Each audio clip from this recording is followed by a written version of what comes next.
मेरा रास्ता तो क्लियर है। मुझे क्या करना है, मेरा क्या काम है, उसके बारे में मेरे दिमाग में बिल्कुल क्लैरिटी है।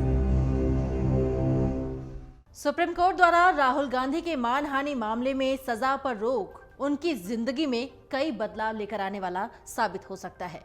राहुल गांधी को राहत मिलने के बाद कांग्रेस भी फ्रंट फुट पर आ चुकी है और इसी के साथ सवाल इस बात का है कि 2024 में पीएम मोदी के खिलाफ क्या राहुल गांधी विपक्ष का चेहरा होंगे। पहले ये जान लीजिए कि सुप्रीम कोर्ट ने इस रोक के मामले में अंतिम फैसला आने तक सजा पर रोक लगा दी है और इसका मतलब ये हुआ कि राहुल को इस मामले में दी जाने वाली 2 साल की अधिकतम सजा पर रोक लग गई है। इसके कारण स्वाभाविक तौर पर उस अधिनियम पर भी रोक लग गई है जिसकी वजह से उन्हें संसद की सदस्यता के लिए अयोग्य ठहराया गया था।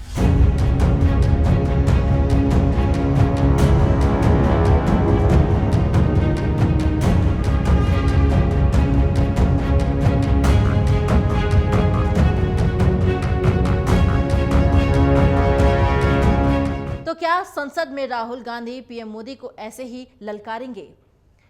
क्या राहुल गांधी पीएम मोदी को ऐसे ही तेवर दिखाएंगे? और क्या राहुल 2024 के लोकसभा चुनाव में विपक्ष का चेहरा होंगे?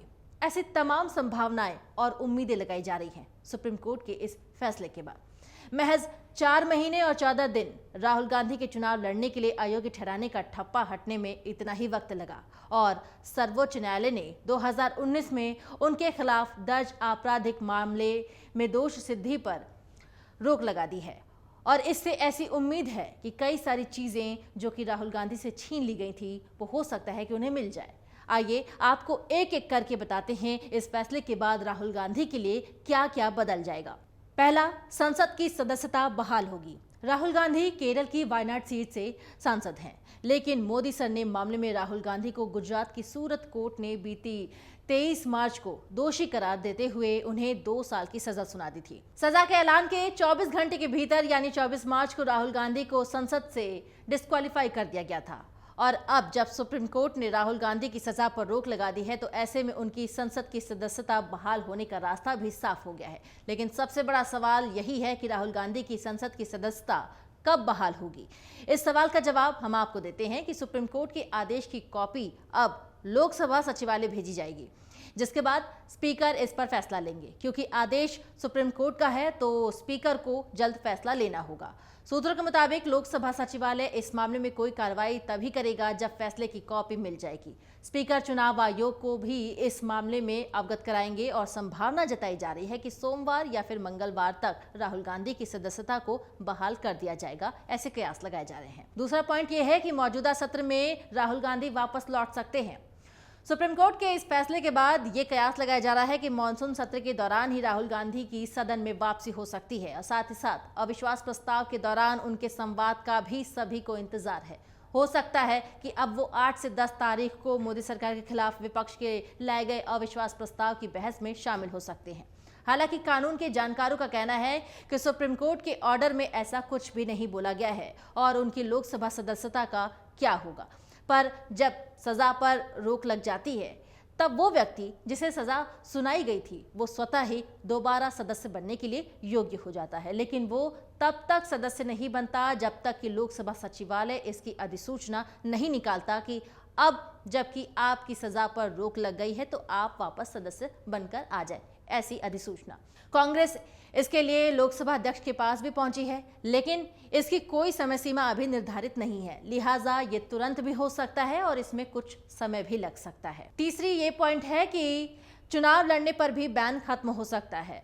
सुप्रीम कोर्ट के फैसले से न सिर्फ संसद में राहुल गांधी की वापसी हो सकती है बल्कि लोकसभा चुनाव लड़ने का भी रास्ता साफ हो सकता है। विपक्षी गठबंधन इंडिया यानी Indian national developmental inclusive alliance भले ही प्रधानमंत्री के चेहरे के बिना लोकसभा चुनाव में उतरने का ऐलान किया हो, लेकिन भाजपा के वरिष्ठ नेताओं का मानना है कि विपक्ष के सबसे बड़े चेहरे के रूप में जनता के बीच राहुल गांधी ही प्रधानमंत्री नरेंद्र मोदी के सामने खड़े होंगे। दरअसल मोदी बनाम राहुल गांधी की लड़ाई को भाजपा अपने लिए अनुकूल मानती है। 2019 का मुकाबला मोदी बनाम राहुल का हो चुका है, जिसमें कांग्रेस को भारी शिकस्त का सामना करना पड़ा था और भाजपा 2024 की तुलना में अधिक सीटों और वोट शेयर के साथ सत्ता में वापस की थी। लेकिन भाजपा मानती है कि प्रधानमंत्री मोदी लोकप्रियता के मामले में अब भी राहुल गांधी से बहुत आगे हैं और 2024 के महासंग्राम में एक बार फिर से वो भारी पड़ेंगे। पिछले दिनों केंद्रीय गृह मंत्री और भाजपा के रणनीतिकार अमित शाह ने राजस्थान की एक रैली के दौरान कहा था कि विपक्ष 2024 में चुनाव में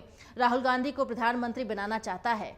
शाह का सीधे तौर पर राहुल गांधी को विपक्ष के प्रधानमंत्री के चेहरे के रूप में पेश करना इसी रणनीति का हिस्सा हो सकती है। वहीं कांग्रेस 2024 के चुनाव को सीधे सीधे मोदी बनाम राहुल करने से बचने की कोशिश कर रही है। चौथा पॉइंट यह है कि दिल्ली में बंगला जो है वो राहुल गांधी को वापस मिल सकता है। संसद सदस्यता रद्द होने के बाद राहुल गांधी को मिलने वाली कई तरह की सुविधाएं खत्म हो गई थी, उनमें से वो सरकारी बंगला भी वापस ले लिया गया था, जिनमें बतौर सांसद 19 साल से रह रहे थे। 27 मार्च को ये बंगला खाली करने का नोटिस भी मिला, जिसके बाद उन्होंने ये बंगला खाली कर दिया। वो पहली बार 2004 में अमेठी से लोकसभा सांसद चुने गए थे और तब से ये बंगला उन्हें मिला हुआ था। वो चौथी बार लोकसभा सांसद थे। कोर्ट के फैसले के बाद अब राहुल गांधी की न सिर्फ सदस्यता बहाल होने की गुंजाइश है, बल्कि अगले साल होने वाले लोकसभा चुनाव में शामिल भी हो सकते हैं। और इसके अलावा सांसदीय बहाली होने पर वो संसद में सरकार के खिलाफ अविश्वास प्रस्ताव पर भी होने वाली बहस में शामिल हो सकेंगे, बशर्ते बहस शुरू होने से पहले उनकी सदस्यता बहाल हो जाए। सांसदी जाने पर राहुल गांधी से जो सुविधाएं छीन ली गई थी, अब सांसदी बहाल होने के बाद सूरत में वापस उन्हें मिल सकती है। और अब आइए जानते हैं कि किस किस तरह की सुविधाएं उन्हें मिल सकती हैं, जैसे कि संसद सदस्यों के वेतन, भत्ते और पेंशन अधिनियम 1954 और उसके तहत बनाए गए नियमों के जरिए मिलते हैं। इस अधिनियम में पिछले साल 11 मई 2022 को संशोधन किया गया था। एक सांसद को अपने कार्यकाल के दौरान लाइसेंस फीस मुक्त आवास या हॉस्टल की सुविधा मिलती है। वो नॉर्मल लाइसेंस फीस देकर बंगला टाइप आवास का भी लाभ उठा सकेंगे। यही नहीं, पानी और बिजली के भी बिल पर एक निश्चित सीमा तक छूट मिलती है सांसदों को। उन्हें मुफ्त बिजली, हर साल 5000 यूनिट तक मुफ्त बिजली मिलती है। हर साल 4000 किलो लीटर पानी मुफ्त मिलता है। साथ ही तय सीमा तक फर्नीचर की भी सुविधा मिलती है। लोकसभा की वेबसाइट के अनुसार नई व्यवस्था के तहत हर सांसद को हर महीने 1 लाख रुपए वेतन मिलता है। और इसके अलावा संसद सत्र में भाग लेने के लिए सांसदों को दैनिक भत्ते के रूप में 2000 रुपए भी मिलते हैं। सांसद को हर महीने 75,000 रुपए का निर्वाचन क्षेत्र भत्ता भी मिलता है। ये सुविधा भी अब राहुल को मिलनी शुरू हो सकती है। सांसदों को संसद में जारी सत्र के दौरान शामिल होने के लिए यात्रा सहित अपने कार्यों को लेकर यात्रा भत्ता भी मिलता है।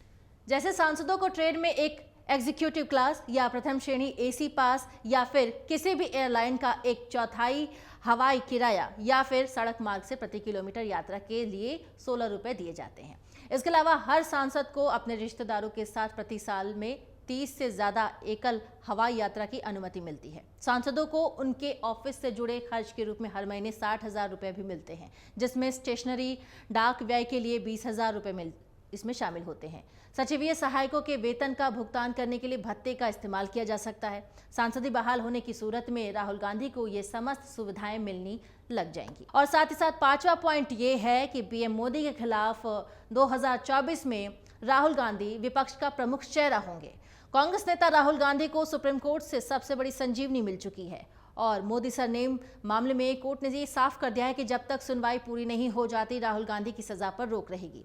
इस एक फैसले के कांग्रेस के लिए एक मायने हैं। सांसदी बहाल होने के साथ साथ 2024 की लड़ाई में कांग्रेस को एक बड़ा सियासी बूस्टर मिल गया है, क्योंकि राहुल गांधी प्रधानमंत्री के रेस से बाहर चल रहे थे, तो ऐसे में कांग्रेस की जो बार्गेनिंग पावर है वो काफी कम हो गई थी। लेकिन अब सुप्रीम कोर्ट के इस फैसले के बाद जमीन पर कई समीकरण फिर से बदलने वाले हैं। इंडिया गठबंधन में इस समय कांग्रेस सबसे बड़ी पार्टी के रूप में है, लेकिन जब तक राहुल गांधी को 2 साल की सजा मिली थी, तब तक पार्टी खुलकर अपनी तरफ से किसी भी चेहरे को आगे नहीं कर पा रही थी। उनके लिए राहुल गांधी सबसे बड़े स्टार प्रचारक थे, लेकिन एक सजा की वजह से पार्टी मजबूर थी और उसे दूसरी विपक्षी पार्टियों के सामने झुकना पड़ रहा था। लेकिन अब एक बार फिर से कांग्रेस मजबूत होती दिख रही है। अब कांग्रेस खुलकर राहुल गांधी को बतौर पीएम उम्मीदवार रिजेक्ट कर रही है, यानी राहुल गांधी पीएम मोदी के खिलाफ 2024 में विपक्ष का प्रमुख चेहरा होंगे। लेकिन इससे दूसरे सवाल भी उठने लगे हैं कि क्या विपक्ष के दूसरे नेता इस बात को स्वीकार करेंगे या नहीं।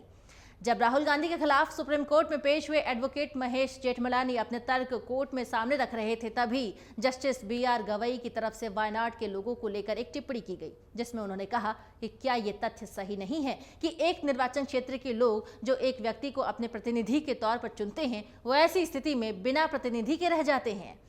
इस पर जेठमलानी ने कहा कि वो इस बात से सहमत है। इससे पहले राहुल गांधी की तरफ से पेश हुए वकील अभिषेक मनु सिंघवी ने कहा कि राहुल गांधी को मिली सजा का परिणाम ये होगा कि वायनाड निर्वाचन क्षेत्र के लिए उपचुनाव कराना पड़ेगा।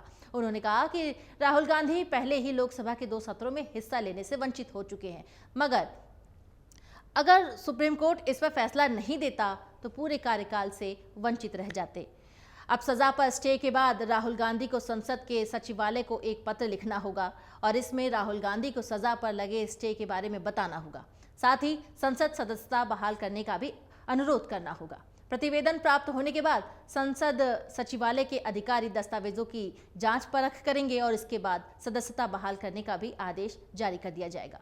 कुछ ऐसे ही पॉइंट्स जो हमने आपको बताए हैं वो ये हैं कि राहुल गांधी की सदस्यता वापस अगर मिल जाती है तो ऐसे बदलाव उनके जीवन में देखने को मिलेंगे। अमर उजाला अब आपके टीवी पर भी। अपने स्मार्ट टीवी पर YouTube पर सर्च करें अमर उजाला, चैनल सब्सक्राइब करें और देखें ताजा खबरें, वो भी HD क्वालिटी में। और हाँ, बेल आइकन दबाना ना भूलें ताकि हर खबर हो आपके घर। अमर उजाला, निष्पक्ष, निर्भीक, निरंतर।